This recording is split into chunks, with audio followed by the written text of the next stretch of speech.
ప్రభునందు మాకు ప్రియులైన దేవుని ప్రజలందరికీ యేసుక్రీస్తు వారి పూజింపదగిన శ్రేష్టమైన ఉన్నతమైన నామం పేరిట శుభాభివందనాలు తెలియజేస్తున్నాను. మీరంతా క్షేమంగా ఉన్నారా? Good morning everyone.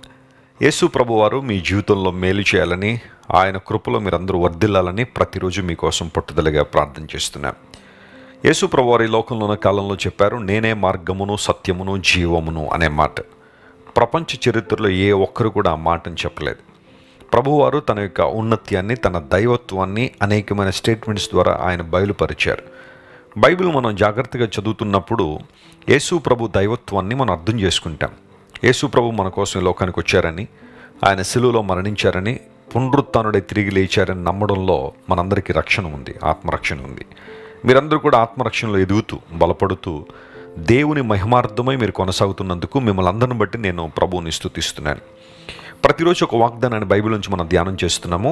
ఈరోజు వాగ్దాన సందేశంగా పరిశుద్ధ గ్రంథం తెరిచి రూతు గ్రంథము 1వ అధ్యాయము 6వ వచనం మనం చదువుకుందాం. The book of Ruth chapter 1 and verse 6.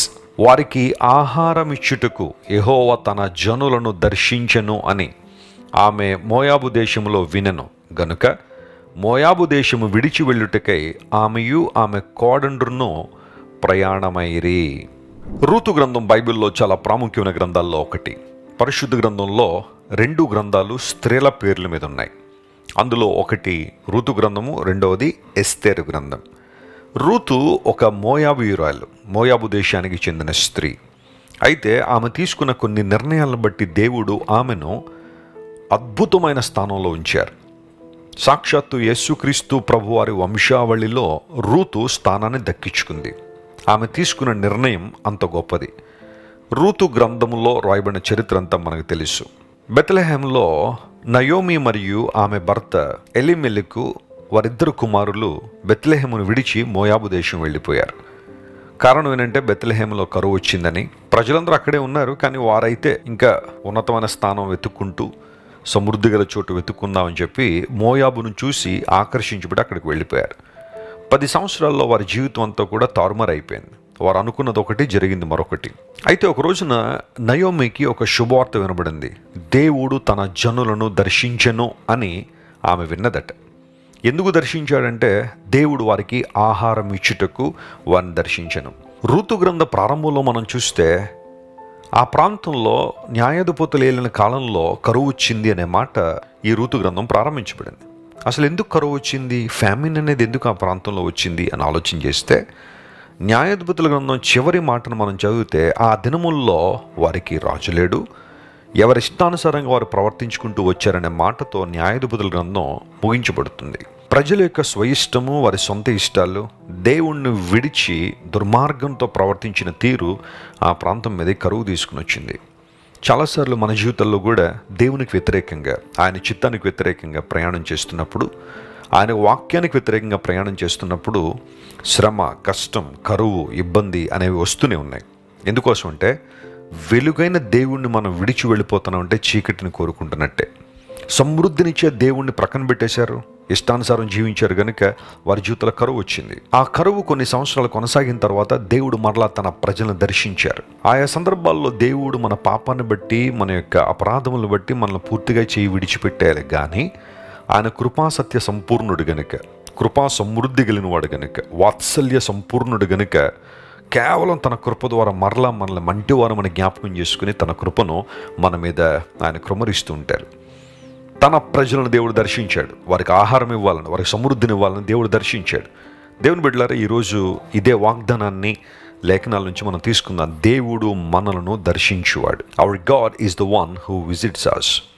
చాలాసార్లు మనకేదైనా ఇబ్బంది రాగానే ఎవరైనా మనల్ని దర్శించాలని ఆశపడుతుంటాం. ఎప్పుడైనా వ్యాధులు వచ్చినప్పుడు, రుగ్మతలు వచ్చినప్పుడు, బలహీనతలు వచ్చినప్పుడు, హాస్పిటల్ పాలైనప్పుడు ఎవరైనా మనల్ని దర్శిస్తారా అని కనిపెడుతూ ఉంటాం. అయితే లేఖనం సెలవిస్తూ ఉంది, ఎవరెవరో దర్శించడం కాదు కానీ సాక్షాత్తు దేవదేవుడే మనల్ని దర్శించాలని, మనకు సమృద్ధిని ఇవ్వాలని, మనకు ఆహారం ఇవ్వాలని, మన కరువులో నుండి మనల్ని బయటికి తీసుకురావాలని ఆయన ఆశపడుతున్నారు. ఈ ఉదయకాల సమయంలో బహుశా నీ జీవితంలో ఏదో ఒక విధానంలో కరువును అనుభవిస్తున్నావా? ఒక లేమి నీ జీవితంలో ఉందా? ఒక అవసరత నీ జీవితంలో అతి తీవ్రంగా నేను కలిచివేస్తుందా, బాధపడుతుందా? దేవుని వైపు చూడు. ఆయన కదా నీకు సమృద్ధినిచ్చేవాడు. లేఖనాలు సెలవిస్తున్నాయి, ఆయన తన గుప్పిలి తెరిచి ప్రతి జీవి కోరికను తృప్తిపరుస్తున్నాడని. మన దేవుడు తృప్తిపరిచేవాడు. ఆయన ప్రతి జీవి కోరికను, ప్రపంచంలో ఎన్నో జీవరాశులు ఉన్నాయి, ఎన్నో జీవరాశులు ప్రతిరోజు తమ జీవనాన్ని కొనసాగిస్తున్నాయి. వీటన్నిటినీ తృప్తినిస్తుంది ఎవరు? వాటి ఆకలి తీరుస్తుంది ఎవరంటే దేవుడే. ఆయన సర్వ సమృద్ధి కలిగిన వాడు గనుక తన సమృద్ధుల నుండి తన ప్రజలను జ్ఞాపకం చేసుకుంటాడు. దేవుని బిడ్డలారా, ఎవరెవరో నేను దర్శించడం వేరు, దేవుడు నిన్ను దర్శించడం వేరు. This is the time of God's visitation in your life. When you humble yourself, నిన్ను నీవు తగ్గించుకుని వినమ్రతతో దేవుని వైపు చూచినప్పుడు, ఆహారం ఇచ్చుటకు సామర్థ్యం కలిగిన వాడని, సమృద్ధినిచ్చుటకు సామర్థ్యం కలిగిన వాడని దేవుని వైపు నువ్వు తిరగలిగితే, ఆయన నిన్ను దర్శించి సమృద్ధితో నింపి తన శాంతిని, సంతోషాన్ని, సమాధానాన్ని, ఆధ్యాత్మిక దీవెనలు నీకు ఇచ్చి అనేక మందికి ప్రయోజనకరంగా, దీవెనకరంగా, ఆశీర్వాదకరంగా దేవుడు నిన్ను మార్చబోతున్నారు. నమ్మిన వారు దేవునికి స్తోత్రం చెల్లిద్దాం. హల్లెలూయా. దేవుడు దర్శించాడని ఆదికాండం 21వ అధ్యాయం మనం చదివితే, దేవుడు శారాను దర్శించెను అనే మాట అక్కడ రాయబడింది. ఎన్నో ఏండ్లుగా శారమ్మ కనిపెడుతుంది దేవుని యొక్క దీవెన కోసం. దేవుడు శారాను దర్శించి వాగ్దాన పుత్రుణ్ణి శారాకు దేవుడు ఇచ్చాడు.